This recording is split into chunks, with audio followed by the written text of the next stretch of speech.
ఓం శ్రీ గురుభ్యో నమః. మన భారతీయ సనాతన ధర్మంలో సనాతనంగా వచ్చే పండుగల యొక్క విశిష్టం గురించి తెలుసుకుందామా? భారతీయులుగా పుట్టినందుకు ఎంతో గర్వించదగ్గ విషయం ఇది. ముఖ్యంగా చెప్పాలంటే ఉగాది. కష్టము, సుఖము, సంతోషము, బాధ ఇలా అన్నింటినీ స్వీకరించాలి. శ్రీరామనవమి భార్యాభర్తల అనుబంధాన్ని గొప్పగా చెప్పుకోవడానికి. అక్షయ తృతీయ విలువైన వాటిని కూడబెట్టుకోమని. వ్యాస గురు పౌర్ణమి జ్ఞానాన్ని అందించిన గురువును మరవద్దు, పూజించాలి అని.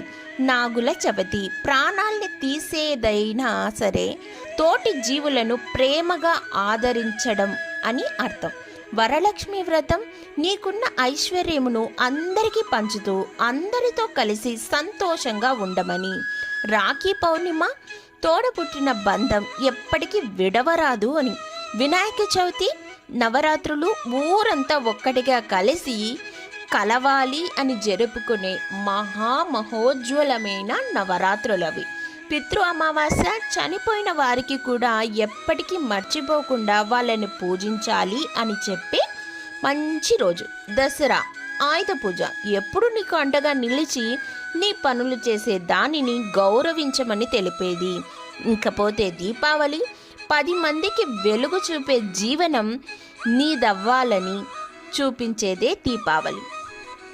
కార్తీక పౌర్ణమి చలికాలం చన్నీటి స్నానం చేసి ఇంద్రియములను గెలవమని అర్థం. సంక్రాంతి మనం జీవించి ఉన్నాం అంటే కారణం వ్యవసాయం. అలాంటి దానిని గౌరవించమని, మరవకుండా సంబరాలు చేసుకోమని. మహాశివరాత్రి కాలం మారుతుంది, నీ శరీరాన్ని నీ అదుపులో ఉంచుకో అని అర్థం. హోలీ వివిధ రంగుల వలనున్న వివిధ మనుషులు, వివిధ అనుభూతులను పిల్లలు పెద్దలు అందరూ కలిసి సంతోషంగా ఆస్వాదించమని. ప్రతి హిందువు ప్రతి పండక్కి కష్టము నా తీరిక లేకపోయినా హిందూ సాంప్రదాయాన్ని భావితరాలకు, మన పిల్లలకు, మీ పిల్లలకు గుర్తుండే విధంగా వాళ్ళతో కలిసి మెలిసి పండుగ చేసుకోవాలని, మన పెద్దల ఆచారాన్ని నమ్మకంతో పాటించాలని తప్పకుండా ఈ పండగలన్నిటినీ మనం జరుపుకుంటాం. అందుకని భారతీయులుగా గర్విద్దామని మొదటే చెప్పాను. భారత్ మాతాకి జై.